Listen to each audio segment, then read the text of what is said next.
Passion, inspiration, people, George Roberts Thoughts. É com muito prazer que agora eu estou de frente com esse profissional, esse jewelry designer. Ele vai explicar para a gente, né, o porquê, o como foi que ele entrou no ramo das joias, das joalherias, né? E esse profissional que é escritor, ele cozinha, ele faz drinks, ele é um cara, é um dos brasileiros, sim, no mercado, nesse mercado de jewelry costume designers, um dos brasileiros mais respeitados. É por isso, com muito prazer, que eu recebo aqui de frente comigo nesse bate-papo bem descontraído, Fernando da Silva. Seja muito bem-vindo. Nossa, muito obrigado, George. É um prazer estar aqui com você, com o seu público, a sua audiência. Obrigado aos amigos do Brasil que eu estou vendo aqui. Ana Cristina Natividade, Davi, alguns amigos, minha sobrinha de São Luís, Ana. Obrigado a vocês por estarem aqui. E vamos ver, você perguntou como foi que eu comecei no ramo das bijuterias, né? Pois é, peraí. Peraí. Vou começar a cortar ele ali, olha. Antes de chegar nessa parte, né? Porque o pessoal tá curioso. Olha, só para que você saiba, foram 35 inboxes de perguntas para você, tá bom? Então eu tive que separar algumas, né? E vamos começar perguntando, né? Ele já está ali, gente, olha. Já está ali apreciando a bebida que ele fez. Provavelmente foi que ele fez. Bom, vamos lá. Quem é Fernando da Silva? Fernando da Silva é um jovem nascido em Brasília, filho de uma mulher de fibra, corajosa, mãe solteira, que nasceu assim, foi criado rodeado de tias de verdades e umas tias postiças maravilhosas. Todas me influenciaram na música, nas artes, no cinema, no gosto pela leitura. E eu desde cedo assim, eu não sabia muito bem que profissão eu queria ter, mas eu sabia que, sabe aquela coisa tem um poema de um escritor português que fala: eu não sei por onde vou, não sei para onde vou, mas sei que não vou por aí. Era bem isso. Eu sabia o que eu não queria fazer e o que eu não queria ser, ter como profissão. Mas eu sabia que eu queria ser um cidadão do mundo, queria viajar, queria conhecer outras culturas, ser influenciado por estas culturas, por estas pessoas de diferentes hábitos. E hoje eu posso dizer, aos 53 anos de idade, que eu atingi o meu sonho. Eu conquistei o meu sonho porque não só morar fora do país, mas ter toda essa bagagem que eu conquistei durante quase 20 anos como designer de bijuterias aqui nos Estados Unidos. Esse é o Fernando. É isso aí, Fernando. Agora, vamos voltar, né? Anos. Quando eu falo assim, vamos voltar anos, né? Uma viagem. Você, quando menino, né? Qual eram, assim, as suas influências na arte? Porque para a gente se tornar, né? Para a gente ter essa base cultural, essa coisa toda, a gente sempre vê alguém, se espelha em alguém, lê algo sobre alguém. Como foi para você? Bom, eu vou dizer que a maior influência, a influência começou no colégio. A minha mãe, apesar de ter uma vida muito difícil, ela era sacoleira, ela teve várias profissões, mas ela me colocou numa escola boa, uma escola particular, um colégio de freiras, que eu adoro lembrar dos anos, né? Foram anos maravilhosos, 8 anos, da primeira até a 8ª série, eu estudei no mesmo colégio, Corgeso, em Brasília. Tenho amigos até hoje. E acho que as aulas de artes, que a gente tinha muita aula de arte, né? Aquela coisa de se exercitar, fazer aqueles desenhos abstratos, eu fazia muito, né? Eu já tinha dentro de mim essa coisa do uso da cor, exagerado. E por muito tempo eu grudava tudo, aquela coisa de toda criança, né? Gruda tudo, cola atrás para a mamãe, coloca no armário, na porta, na parede, na porta do armário. Então, essa foi a influência primeira. A educação que a minha mãe batalhou e me colocou num colégio muito bom, e isso me influenciou bastante. Em casa, ela me influenciou no sentido de que ela era uma mulher que gostava de, à medida do possível, ela detestava paredes brancas. Eu peguei isso dela. Assim, mais branca no sentido de não ter nada. Então, minha mãe comprava, por exemplo, quando teve um período que minha mãe começou a trabalhar como corretora de imóveis, como sacoleira, e tinha um dinheirinho, ela comprava uma obra de arte de um pintor local, sabe? Não só estimulava e ajudava aquele pintor local, mas tinha aquela coisa bonita. Minha mãe achava importante você sentar, tomar um cafezinho ou tomar um coquetel, olhando uma tela linda e tentar entender o que aquele artista quis expressar. Ela adorava isso. Eu acho que isso foi... E a primeira tela que a minha mãe comprou foi de um pintor que não é um pintor da Bahia, chamado Kennedy Bahia. E ele era famoso, ficou famoso pelas mulatas lindas. Então, minha mãe tinha uma mulata que segurava um vaso de flores. Era uma coisa típica. Eu achava lindo, né? Era um semi-nu, né? Mas você sabe, nós no Brasil já crescemos com essa coisa... A gente trabalha o nu de uma maneira totalmente diferente. Natural. Né? Acho que aqui os pais não colocariam uma pintura de uma mulher com um seio à mostra na parede, né? Eu achava o máximo e amava. E depois, claro, também dentro de casa, a influência musical. Foram as coisas que me influenciaram. Aí vem, minha mãe tinha, de novo, apesar de ela não ter tido uma boa educação, assim, formal, ela não pôde ir à escola e tal, mas ela tinha um senso artístico, um desejo de me oferecer o melhor. E ela sempre também me ensinou uma coisa, ter amizade com pessoas culturalmente melhor que ela pudesse aprender com essas pessoas. Então, minha mãe tinha amigos, assim, ela, como baiana, gostava de fazer o aniversário dela, um vatapá, e era uma festa, né? Um vatapá você não faz para 5 pessoas, você faz para 12, 15, 20. E aí vinham os amigos das amigas, e a mamãe tinha um amigo que era...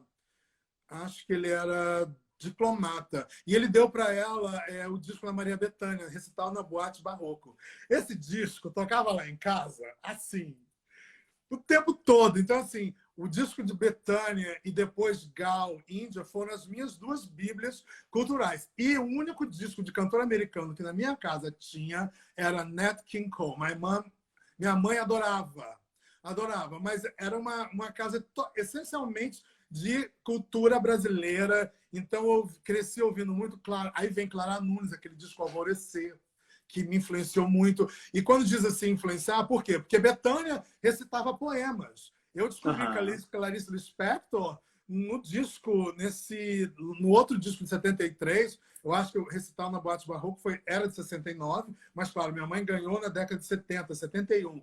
Eu acho que em 72, Bethânia lançou um disco ao vivo chamado Drama Terceiro Ato. Nesse disco, ela recitava poemas. Aí eu ouvi aqueles poemas, aquela mulher maravilhosa, dramática, recitando poemas de Clarice Lispector, tinha poetas, Antônio Bivar. Era maravilhoso, né?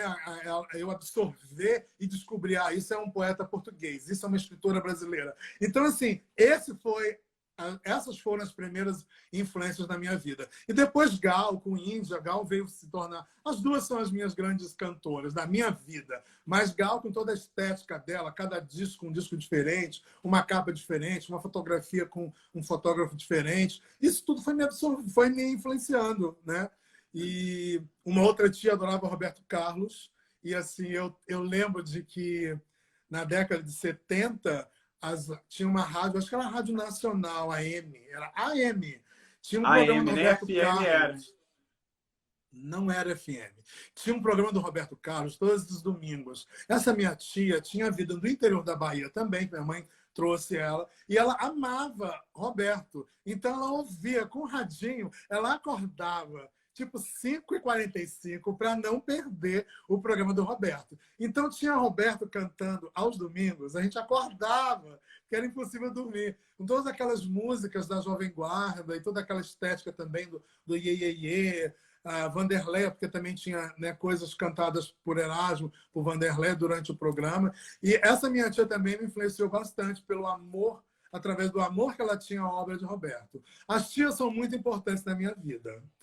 Porque uma outra amava Chico Buarque. Aí veio Chico. Então, assim, eu acho que eu tive as melhores influências artísticas. Muito bom. Né? É tão legal você falar sobre isso, porque as pessoas se confundem muito com educação, né? Quando eu falo educação acadêmica, uma formação acadêmica para cultura. Tem muita gente que tem formação acadêmica que tem uma cultura paupérrima, muito pobre.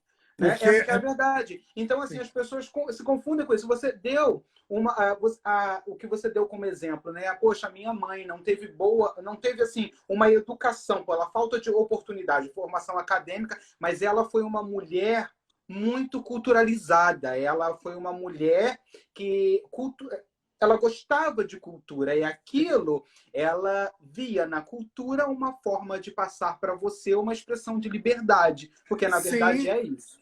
com certeza. E eu acredito que ela, graças a Deus, ela ainda está aqui entre nós. Eu acredito que ela tinha. Ela nunca expressou isso para mim, mas eu acho que era uma maneira dela falar assim: meu filho, eu não tive, mas eu vou expor você a essas pessoas maravilhosas que têm muito a nos oferecer, a transformar a nossa vida através da poesia, das canções, de uma pintura na parede que você aprende a admirar, uma mulher que faz uma tapeçaria, então ela comprava uma tapeçaria, pendurava. Aí também tem essa coisa, quando você falou assim que ela me expôs também, assim, ela era aculturada, tinha essa coisa, por exemplo, ela era baiana, mas ela amava Belém do Pará, tinha amigas do Belém, então eu aprendi o que era carimbó, aprendi o que era tacacá, eu fui exposto à cultura do Maranhão, aí depois Alcione estourou, samba, maravilhoso. Imagina, na sua casa todos os domingos, ter um almoço e sua mãe na cozinha e você ouvindo Clara Nunes, Alcione, Roberto Ribeiro. Claro que a sua vida, eu acredito que não é só, como você falou, o colégio que ela me deu de freiras, mas eu também tinha essa educação dentro de casa, né? Que eu ia absorvendo. E eu acho que, com certeza, isso fez a pessoa quem eu sou.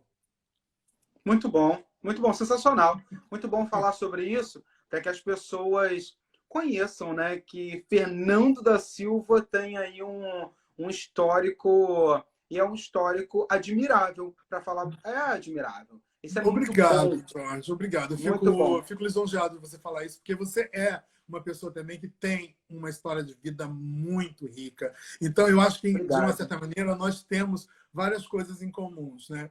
E eu acho que essa coisa eu sempre digo que eu acredito que a educação é uma das coisas mais importantes. Os professores que nos influenciaram, aquela ficha de leitura que nossa, no colégio, acho que na quarta e quinta série, eu já tinha que ler, acho que na quinta, a partir da quinta, nós tínhamos que ler 3 livros por bimestre, porque tinha uma ficha literária, acho que é assim que falava, que vinha com as perguntas. Você tinha que responder para ver se você entendeu aquele livro e você passava isso para a professora, e a professora ou o professor avaliava. Então, você era forçado a você ler, a você tomar gosto pela língua nossa. Eu acho a nossa língua... Cara, Riquíssima, nossa linda. língua, para mim, eu tenho que falar inglês, nós tivemos que aprender para viver aqui, mas eu continuo achando a língua portuguesa a língua mais bonita do mundo. E a língua portuguesa brasileira, né? É Eu tenho que verdade. puxar a sardinha para a nossa. Então, isso é muito importante que as crianças, que os pais lembrem disso, que por mais o maior sacrifício que eles possam fazer e dar para seus filhos, o maior tesouro é a educação. Não é aquele carro de presente aos 18 anos, aos 21 anos. Entendeu? Eu acho que a educação, ensinar, é ter caráter, boa conduta, a amizade, né? A valorizar os amigos.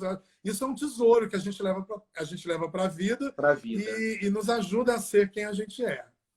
Verdade. Muito bom, muito bom. Agora, gente, eu sei, né? Eu gostaria de me aprofundar muito mais nisso, né? Quando se fala de cultura, educação, música, a gente viaja, né? Bom, eu viajo, eu adoro isso. Agora, vamos lá, né? Quando você decidiu deixar o Brasil e vir para os Estados Unidos, como aconteceu aí? Conta pra gente. Vou pensar assim, é uma história, é uma soap opera, como todos nós temos, é uma novela. Mas, na verdade, eu nunca realmente desejei morar nos Estados Unidos. Aconteceu através da minha mãe. Minha mãe me criou até, vamos dizer assim, aos 22, acho que é 22, 23 anos. Minha mãe, aconteceu que ela conheceu um americano numa festa, numa noite de Réveillon, na nossa casa. Esse homem estava visitando Brasília e um casal amigo nosso passou. Aquele hábito que a gente tem, as famílias brasileiras têm mesmo no final, mesmo que você faça como é que se fala? rompa à meia-noite em casa, mas depois você começa a visitar os amigos, né? E nesse dia minha mãe não decidiu ir em lugar nenhum, mas vieram alguns amigos passaram lá em casa. Dentre eles, um casal que trouxe esse americano, um gringo, um americano do Texas, para conhecer a mamãe. Claro que aí não deu outra. A história é curta, se apaixonaram, começaram a namorar. Mamãe só no yes e no ok, porque ela não falava nada, né? Mas a linguagem do amor é universal. E ela acabou vindo para o Brasil. E a minha mãe, minha mãe tinha 44 anos de idade, 45. Então, assim, nesse período todo, a minha mãe nunca se envolveu, vamos dizer assim, com romance, colocou um homem dentro de casa. Ela sempre teve muito esse cuidado. Ela não queria um homem ditando para ela o que fazer. Ela não queria um homem para dizer como ela criasse o filho dela. Ela sempre deixou isso muito claro. Então, ela tinha namores, paixões, mas nada muito sério. E acho que nessa época ela já estava assim, já era uma corretora de imóveis, bem sucedida em Brasília, trabalhava pequeno, tinha o escritório dela, conheceu ele e tinha o sonho de conhecer os Estados Unidos. E se apaixonou, ela foi através dela. Então, foi isso tudo que aconteceu. Ela veio para cá primeiro, ficou aqui um período, quase uns 8 anos, e eu depois vim visitá-la, né? A primeira vez só visitei em 1990, acho que foi em 97. Depois voltei para o Brasil. Aí, naquele período, naquele intervalo que ela estava aqui, eu me formei, eu fiz faculdade de turismo. Hoje eu não trabalho na área que eu me formei, mas eu tive a oportunidade de usar algumas coisas, né? Antes de eu vir para cá, o meu último trabalho em Brasília, eu pude utilizar coisas que eu aprendi na hotelaria e na organização de eventos, vamos dizer assim, no mundo de eventos.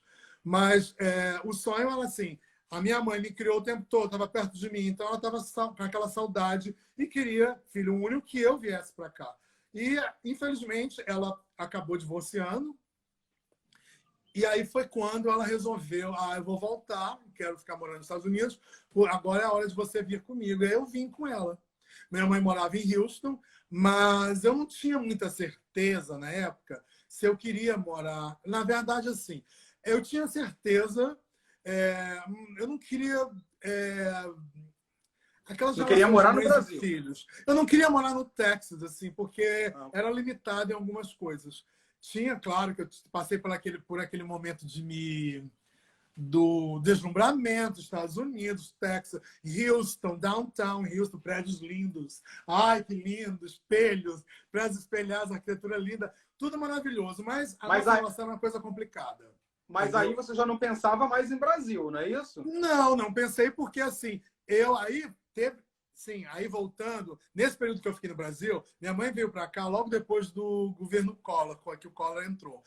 Eu fiquei tomando conta do escritório dela, trabalhando como corretor de imóveis. Eu aprendi tudo com ela e aí eu fiquei trabalhando, só que passei por um período muito difícil, porque o Collor pegou a poupança de todo mundo, então ninguém comprava nada, né? Então foi um período dificílimo para mim. Ela me ajudava aqui e ali, mas eu tive vários amigos em Brasília que me ajudaram mesmo, assim, emprestando dinheiro para pagar a conta de luz, o condomínio, aquelas coisas. Foi uma fase difícil. Foi dificuldade, né? Foi uma dificuldade, mas depois, um ano depois, eu comecei a fazer vendas de imóveis e fiz umas vendas e tal. Depois veio um período que aí eu terminei de me formar, mas não consegui fiz um estágio num hotel numa cidade em Foz do Iguaçu, mas eu detestei morar em Foz do Iguaçu, voltei para Brasília. Aí tive que tentar arrumar um trabalho. Fiquei um tempão desempregado. Nesse intervalo de tempo, eu fui cozinheiro gourmet, as pessoas me contratavam, eu determinava um cardápio e falava, tá, você vai fazer uma festa para 15 pessoas, um jantar. E eu sempre gostei e eu fazia, bolava um cardápio, chegava lá, além de cozinhar, eu preparava a casa da pessoa, mudava os móveis, tudo, para a pessoa poder receber os amigos, para ter mais espaço. Cadeiras, eu fazia tudo isso, né? Então, eu comecei, naquele período que eu voltei de Foz do Iguaçu e fiquei desempregado, não consegui trabalho na hotelaria, comecei a fazer isso, gourmet, fiz decoração de vitrine. Eu tinha uma amiga que conseguiu para mim decorar umas vitrines, porque eu tinha sido assessor, secretário, né? E motorista de um vitrinista em Brasília, muito cedo, foi realmente assim, um dos meus primeiros trabalhos. E esse rapaz também me influenciou bastante, porque eu ajudava ele a montar as vitrines, ele fazia as vitrines assim. Eu nunca estacionei meu carro em vizinhança ruim. Aprendi muito isso com a minha mãe. Então, eu era assessor e secretário do melhor. Ele só fazia as boutiques mais chiques de Brasília, inclusive as vitrines do Grupo Magrela, que eu acho que existe até hoje. Então, assim, ele tinha uma estética maravilhosa, ele era muito influenciado pelos arquitetos japoneses, e ele fazia assim, aquele cara que ele pegava tubo de PVC, pintava, isso assim, início da década de 80. Agora todo mundo faz, mas naquela época poucas pessoas faziam isso, faziam aquelas estruturas enormes para colocar a roupa, e eram assim, roupas femininas, a maioria eram boutiques de roupas femininas. Então ele me influenciou bastante. Então, eu usava essa estética, que eu trabalhei com ele uns 6 meses e tal. Então, eu usava toda essa estética para quando eu fosse fazer os jantares, eu falava, olha, sua casa está maravilhosa, mas essa mesa aqui vai atrapalhar. Esse sofá aqui a gente tem que empurrar. Vamos abrir a cortina, vamos fazer isso. Vamos jogar como é que se fala?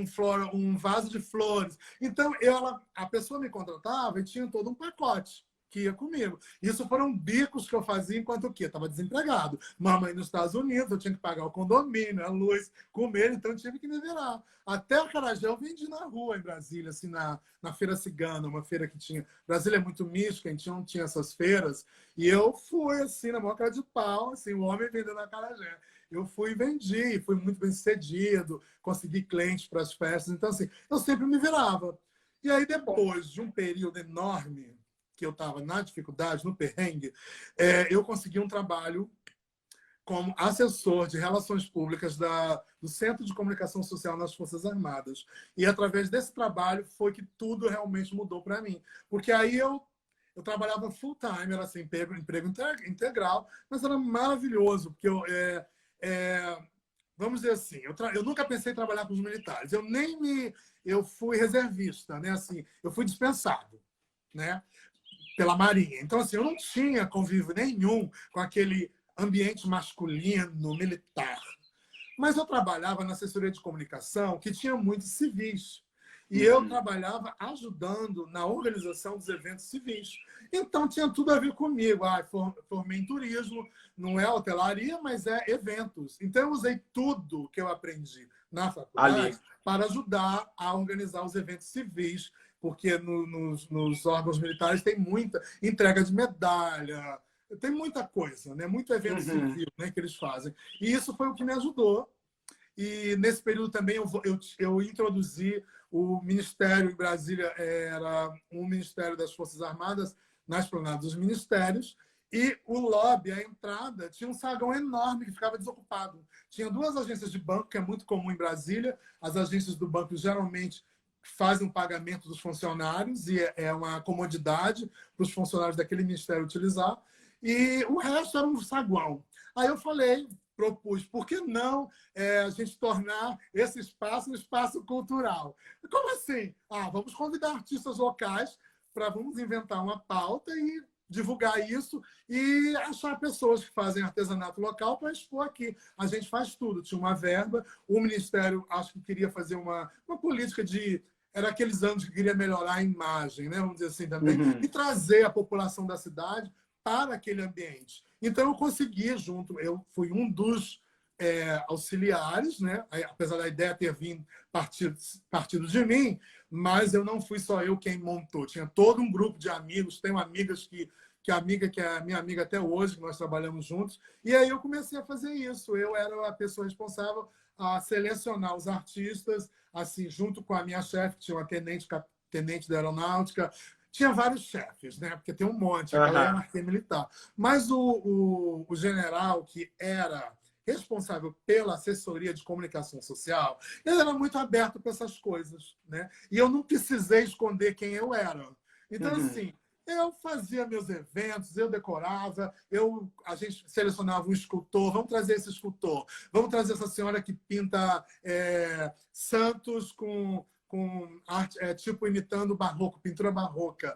Vamos trazer essa pessoa que faz tapeçaria. Vamos trazer esse fotógrafo. Uma das exposições mais geniais que eu não esqueço até hoje foi um fotógrafo que foi para a África, para Angola, na época que o Brasil estava ajudando as famílias que estavam os soldados, os oficiais que estavam em Angola, ajudando a reconstruir o país depois daquela guerra civil que teve em Angola toda, né? Destruiu as cidades. E eu cuidava de mandar, organizar também a correspondência que os familiares mandavam, caixas de presentes, mantimentos. Eu fazia isso. E eu tinha contato com um fotógrafo. Eu falei, por que não a gente pegar esse fotógrafo? Trouxe fotos lindíssimas das pessoas de Angola e vamos fazer uma exposição. Então, nós fizemos a exposição Brasil-Angola. Foi maravilhoso. Então, assim, isso me ajudou a continuar exercitando aquele amor, aquele tesão que eu tinha pela arte. E foi através para chegar Gente, aqui. esse homem, ele tem história. Ele tem... Bastante. Tem história, bastante. Bom, olha só, eu vou ter que te convidar a uma coisa. Né? Vamos lá.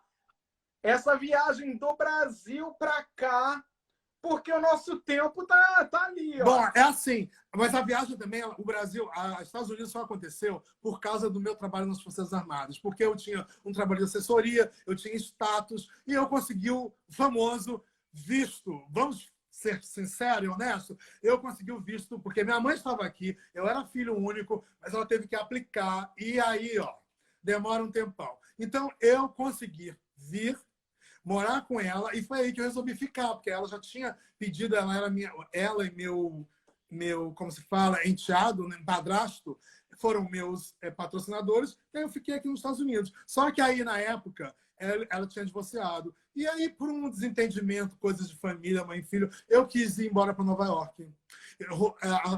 Surgiu uma oportunidade que eu conheci uma pessoa que ele não era um bom amigo, uma boa influência, porque de vez em quando a gente faz opções, a gente faz escolhas erradas. Mas eu não fiz a escolha errada. Na verdade, eu tinha medo de pegar, entrar no avião, no ônibus e vir de Houston para Nova York sozinho. Então, como ele queria, ele estava voltando, porque ele tinha morado aqui, era um brasileiro, e ele estava deslumbrado por Nova York, pela vida na América, aí eu vim com ele. Quando eu cheguei, a gente ficou junto, morando alugamos um quarto, dividimos numa pensão em Astoria, e eu conheci uma pessoa maravilhosa, uma família maravilhosa, que eles me ajudaram.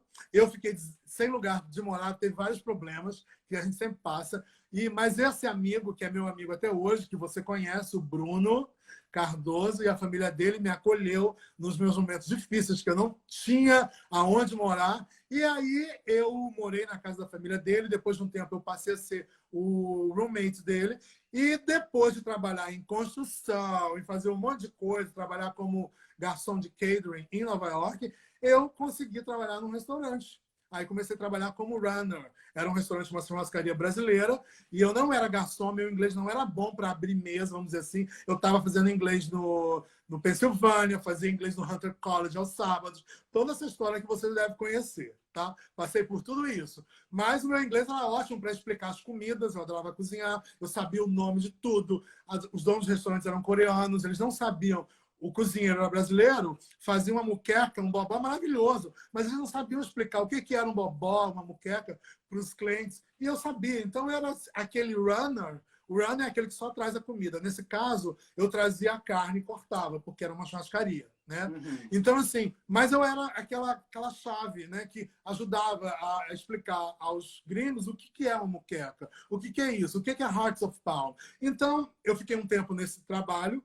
Depois, Bruno teve uma vaga de garçom. Um garçom decidiu ir embora, não lembro muito bem. E o Bruno falou, você vai trabalhar no meu restaurante. A gente era amigo, roommates, e aí ele ficou sendo meu patrão. E ficamos amigos e somos amigos até hoje. E foi nesse restaurante que eu trabalhei, que o Bruno era gerente, que eu conheci o Wyatt, que é o meu companheiro, meu husband, my hubby. E foi ele que me colocou na joalheria, para fazer assim, para encurtar. Pois é, gente. Para encurtar, ele faz isso aqui, olha. Olha isso aqui. Bom, até caindo, né? Olha isso aqui, olha. Sabe? É o que esse homem é especializado. Olha, customated. Tá aqui, ó. No meu caso, né? Tem aqui até do meu signo. Olha aqui, ó. Deixa eu virar para a câmera aqui, o signo de Áries, né? Que recebo isso na minha casa, né? E aí eu fico naquela felicidade, falei assim, gente, mas olha, esse homem se dedica a fazer a joia, né? Ele fala assim, a bijuteria, né? Mas são joias, são bijuterias finas, sabe? Obrigado, Pedras obrigado. assim É porque finas. esse conceito, né, é uma coisa meio complicada, essa coisa assim. Nós, brasileiros, chamamos um jewelry designer, um desenhista de joias no Brasil, ele vai trabalhar, porque pela influência que a gente tem dos colonizadores, a coisa do império, né, português, o Brasil acostumou a entender joalheria, vamos dizer assim, a sociedade brasileira, como as joias reais, aquelas peças feitas, vamos dizer assim, em ouro 18 e pedras preciosas. E mesmo assim, se não, quando se fala em correntaria, é correntaria com a influência italiana, então as correntes é tudo de ouro 18, que é o ouro Uhum. popular no Brasil. Então, assim, então vem, quando você fala para mim, Fernando, vamos explicar. Existem Fernando, eu estou aqui mostrando, porque tem gente falando assim, eu quero também, eu quero do meu signo. Então, gente, olha, entre em contato, né? Entre em contato com o Fernando pelo Instagram, né? E você vai receber aí, ó, é só... Tem as medalhinhas, gente. Olha isso aqui. Desculpa, Fernando, mas eu tenho que mostrar, olha. As Nossa. medalhinhas que ele também mandou, né? Essas medalhinhas, essa daqui, ó, essa daqui, tá vendo? Essa daqui foi a Ana Cristina, que está aí, né? Sabe? Sim. Que me presenteou com essa, A Ana feita por Cristina ele é também. A Ana Cristina é provavelmente assim, ela tem peças mais assim do streetwear do dia a dia e ela tem peças que eu acho consideraríamos joias, porque ela tem colar de rubi com turmalina rosa e o metálico é todo, os componentes são todos de ouro 18, mas o grande diferencial é assim, eu não faço orivesaria. O Wyatt faz, mas eu aprendi a fazer, a primeira coisa técnica que eu aprendi foi a dar nó em colares de pérolas. Então, foi o primeiro trabalho que eu aprendi, que aqui se chama Noren. Tem uma ferramenta especial que você faz, e as japonesas, as mulheres japonesas, chinesas, são famosas porque elas usam uma agulha. Você pode fazer sem uma ferramenta. Mas eu uso uma ferramenta que acelera o processo muito mais. Então, assim, se você faz ourivesaria, dentro do conceito, vamos dizer assim, do Brasil, da Itália, então, tá. Então você é um jewelry designer, porque você faz joias que você trabalha com não só metal precioso de alto quilate e pedras preciosas, diamantes, esmeraldas e tal. Esse material, ele não é o meu material-chave, porque é um investimento muito alto. Então, as técnicas que eu aprendi são técnicas manuais. Então, é um aramado. Mas, assim, a diferença do meu aramado, eu não faço aramado considerado hippie. Por quê? Porque eu uso metal, eu uso prata, eu uso metal banhado a ouro. Então, isso já eleva a qualidade do trabalho. Então, aí você fica com uma peça, uma técnica e uma formação que aqui eles consideram não é nem um streetwear e também não é high-end, como eles falam, não é alta joalheria, joalheria pesada, que falaria no Brasil, mas é um bridge jewelry, quer dizer, eles consideram um estilo de joalheria que fica entre o streetwear, a moda de rua e aquela joalheria tradicional que você vê nas joalherias, vamos dizer assim, na ourivesaria. Então, é muito mais ligado à técnica que o designer usa. Eu não tenho formação acadêmica. O Wyatt foi a primeira coisa que ele falou para mim. Assim, eu acho que você tem um ótimo olho para cores. Por que você já pensou fazer bijuterias? E foi assim que aconteceu. Eu não pensei, eu não programei, eu não planejei nada. Eu caí na área de montagem de bijuterias e de ensinar através dele. Muito bom. Agora, o que vocês não sabem, né, é que ele já tem mais, já são o quê? 20 anos, né, nesse mercado, já são 20 anos nesse mercado. E outra coisa, além dessas belezuras que ele faz, né, com o seu signo, sabe, com pedras assim preciosas, lindíssimas, né? Obrigado. Esse homem também, né, ele tem aí uma associação com a Swarovski, que a galera é louca, né? O pessoal é louco por esses cristais maravilhosos. Conta pra gente como aconteceu Assim, isso aí, né? E agora tem que ser rapidinho, porque essa live já está terminando e eu queria mais uma com você. Vamos lá.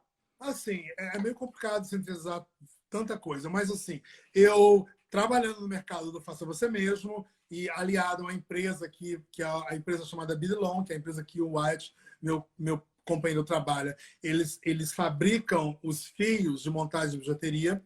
O meu trabalho ganhou bastante exposição, eles usavam as minhas peças em campanhas publicitárias, eu era contratado por eles para fazer demonstrações nas feiras, e numa feira dessa, desculpa, a pessoa que trabalhava da Swarovski, na época Swarovski North America, tinha um programa chamado Creator Swarovski Elements. Eles começaram a desenvolver contas de cristais e componentes dos mais variados formatos para serem usados por qualquer pessoa. O público comum poderia comprar aquele material e montar a sua própria joia, a sua própria peça. Depois, eles chamaram de Creator Style with Swarovski. Teve uma época que, acho que foi 2008, eles decidiram fazer um programa em que eles convidaram embaixadores, pessoas que trabalhavam nessa área de montagem de bijuteria, para serem embaixadores da marca. Isso queria dizer o quê? A gente não era pago pela Swarovski, a gente era pago porque a gente tinha o direito de usar o nome Swarovski nas nossas peças, nas nossas oficinas e nos nossos kits, em todos os projetos que a gente fazia. Se eu quisesse escrever um livro, um manual de montagem de bijuteria, eu só precisava requisitar as peças que eu queria, eles me mandavam. Só que eu só podia ter o meu nome relacionado com a marca Swarovski. Eu não podia usar a concorrência, claro que não. E, para mim, foi um dos pontos mais assim... Hoje, esse programa durou 8 anos, não existe mais. E a Swarovski também agora, este ano, ela está implementando, ela não vende mais para o público. A Swarovski agora só vende para só pessoas assim que trabalham com designers, que trabalham com alta costura, que podem comprar os elementos para usarem suas criações. Mas eles fecharam para o mercado faça você mesmo. Mas isso foi, durante esse período, eu me sentia muito honrado, porque você trabalhar com uma marca que, poxa, a Swarovski foi o fundador da empresa, Daniel Swarovski, ele que desenvolveu o efeito furta-cor ou aurora boreal nas contas de cristais claros, transparentes. Aquele efeito existe porque Christian Dior pediu para ele que queria uma conta de cristal que imitasse o efeito da aurora boreal. Ele criou isso. Depois ele trabalhou com Coco Chanel. Cara, por mais que existem outras marcas de cristais maravilhosas, a Swarovski tem essa história que nenhuma outra marca vai ter. Então, ser um designer que faz bijuterias montadas à mão e ter o privilégio de usar aquele produto, o produto em si já é uma inspiração. A Ana Cristina está aqui, ela tem várias peças que eu fiz para ela. Algumas eu fiz para ela, outras ela comprou, que tem cristais Swarovski. Eu acho assim, o corte, o brilho é uma coisa inigualável. E tem outros maravilhosos, mas não tão maravilhosos como a Swarovski. E eu fiquei muito feliz com você. Disso. Concordo Obrigado. com você.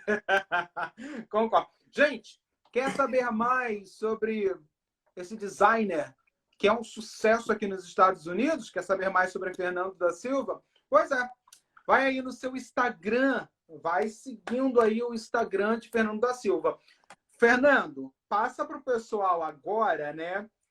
O seu Instagram e o Instagram do The Fabulous, para que eles possam também conhecer o trabalho do The Fabulous. Tá bom. Então, eu tenho 2 Instagram em perfis aqui. O Glam Nando, que é esse que vocês estão me assistindo, e o perfil ligado a bijuteria, ligado às peças e aos eventos que nós fazemos, às viagens. A gente agora está com um projeto de viagens internacionais, que a gente leva um grupo de senhoras, porque a maioria que quer aprender bijuterias, as técnicas são senhoras. Então a gente fecha um grupo e leva para uma cidade que a gente gosta, que a gente ama, e nesta cidade a gente faz um programa dividido entre turismo e oficinas de bijuteria. Então, se você quiser seguir a gente e eventualmente fazer parte de uma dessas viagens, é só você seguir aqui no Instagram o The2Fab. Tudo junto, tá? Depois a gente pode colocar aqui, mas você pode procurar Too Fabulous em inglês também, que você vai me achar. O símbolo é um coração e tem lá a palavra Too Fabulous dentro. Muito bom. Parabéns, meu amigo. Você é um sucesso. Muito obrigado. É por isso que você é reconhecido no que faz.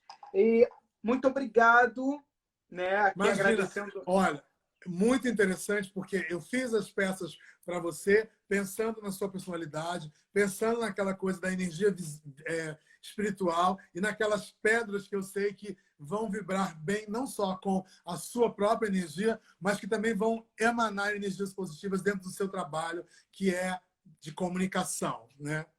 Isso é muito importante. E eu agradeço também, a nossa amizade, ela começou através daquele evento produzido por Silvana Magda, aquela produtora baiana porreta que mora em Nova York, que mora aqui há muitos anos. E por causa esse nosso encontro hoje é fruto daquele evento que Silvana me convidou a participar. E você, Ana Cristina, tornaram grandes amigos. Ana Cristina, principalmente, porque a gente se vê mais, né? Amigos que eu considero assim da minha gangue espiritual, aquelas pessoas que um emana energia positiva para o outro e um só quer ver o outro bem. Então, Silvana, onde você estiver, um beijo para você. Verdade, muito bom você lembrar sobre isso, né? É sempre bom a gente lembrar como tudo começou, como foi, né? E é isso aí, né? Foi através da Silvana história, né, que surgiu isso aí. Mas vamos lá, vamos lá. Eu quero agradecer a todos vocês que estão aí na live com a gente. E ele continua ali, gente. Olha, enquanto ele, né, está ali com a bebida dele especial, eu estou aqui com a minha aguinha, né? Mas então, não posso com a minha aguinha. Vou para uma rapidinha agora. Vamos uma rapidinha, então. Vamos lá. Um lugar. Firenze. Música. Ai, meu Deus, assim, uma música? Ai, meu Deus. Porque eu gosto tanto de música. Eu vou falar realmente uma música. Lindo. Uma música, eu vou escolher Realmente Lindo, uma canção gravada num dos últimos discos da Gal Costa, chamado A Pele do Futuro, composta por um jovem talentosíssimo de São Paulo. Acho que ele, não sei se ele é de São Paulo, mas o nome dele é Tim Bernardes. Eu adoro essa letra, é uma letra positiva, é uma letra que me faz sorrir. Realmente Lindo. Um livro. Nélida Pinhon, O Pão de Cada Dia. Uma inspiração. Eu vou colocar essa senhora atrás de mim aqui, que eu acredito. A força do mar. Iemanjá, sempre, as sereias. Um momento. Um momento quando eu conheci o Wyatt, em Nova York. Eu estava... um momento lindo, rapidinho. Eu estava no intervalo, tínhamos preparado as mesas, esperando...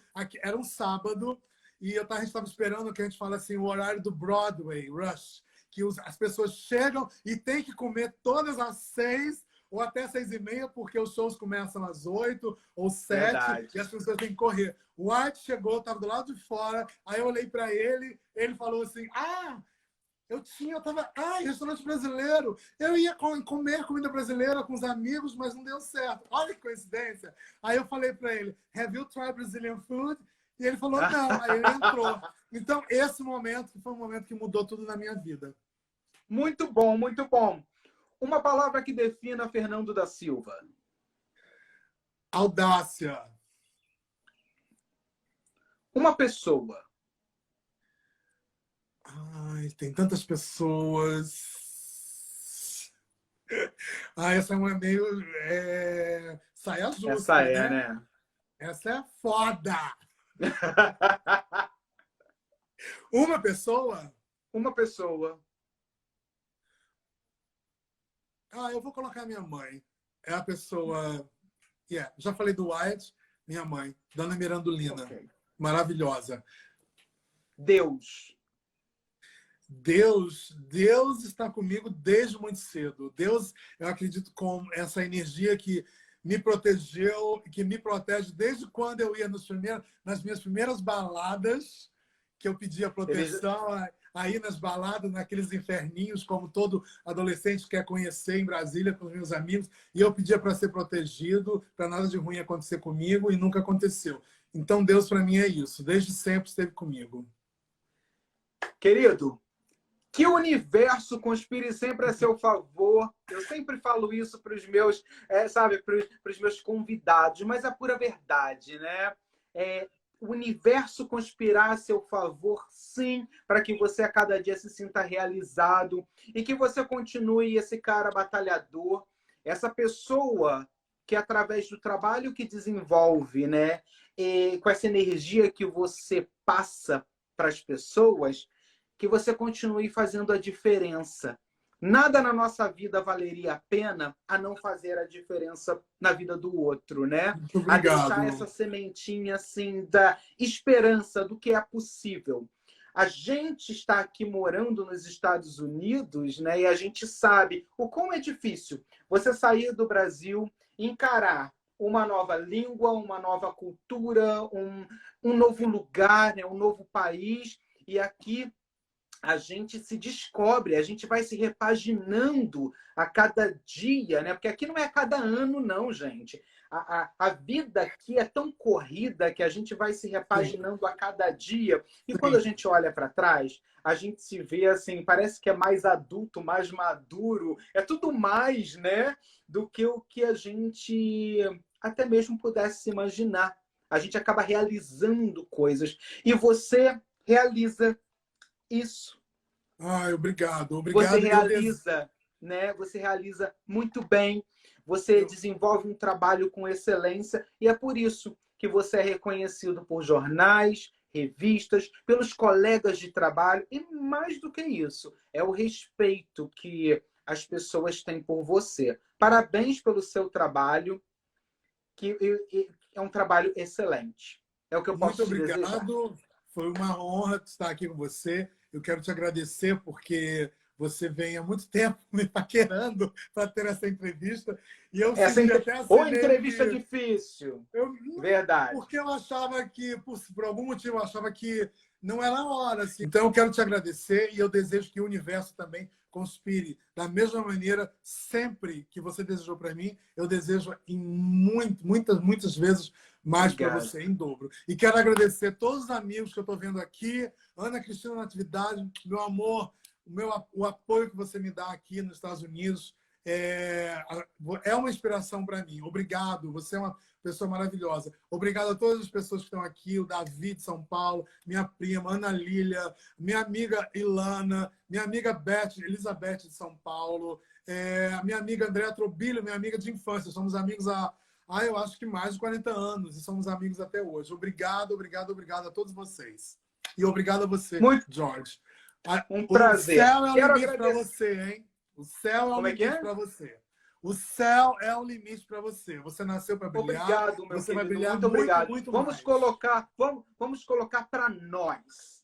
O céu é o limite para nós. Amém. A gente tem que acreditar que a gente é capaz, a gente pode, a gente vai chegar e com essa positividade, com certeza, a gente chega onde a gente quer, né? Sim, com certeza. Você fazendo as bijuterias, né, as joias que você faz, eu no jornalismo. E, gente, e aqui a gente tem que encerrar a nossa entrevista, mas eu quero agradecer a todos vocês.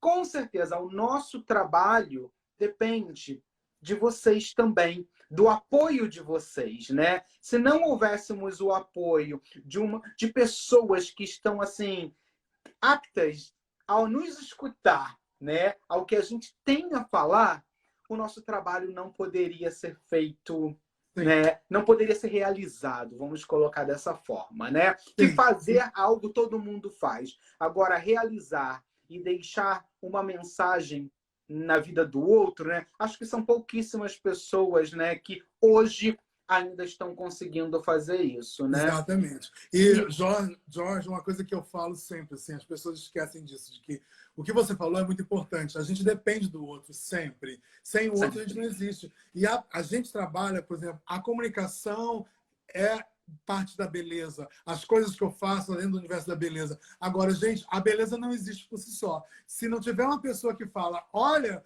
que maquiagem linda, olha que roupa linda, olha que música linda, olha que livro lindo, olha que poesia linda, olha como o mar está lindo. Se não tiver uma pessoa, um ser humano, para falar isso, a beleza ela não existe por si só. A beleza precisa de nós. A beleza precisa de nós para ela poder existir. Então é importante que a gente não perca a capacidade que a gente tem de admirar o belo. Muito bom, Fernando. Meu querido, muito boa noite, muito obrigado. Mais Beijinho! uma vez, eu sei que a sua vida é uma loucura, mas você me deu essa oportunidade. Não, a Muito sua vida é uma obrigado. loucura, não a minha. A nossa vida é assim, né? O pessoal fica assim, gente, será que eles têm tempo ainda para comer? Tá bom, gente, a gente... Olha, eu Pra acho mim, que a gente poderia ficar aqui falando por horas, né? em horas, né? Mas, meu muito obrigado a você, meu querido. Muito obrigado a Tá todos bom. vocês. E a gente se vê em breve. Até a nossa próxima live. Até a Beijo, próxima. todo mundo. Diva, beijo no Ceará. Tchau. Tchau, George. Tchau, Ah, tchau. você tem que me desconectar, né? Não sou eu. Eu vou desconectar os dois nesse momento. Galera, siga aí. Fernando da Silva. Um abraço a todos vocês. Até a próxima. Tchau, tchau. Tchau. Robert Stocks. News. Fashion. Inspiration.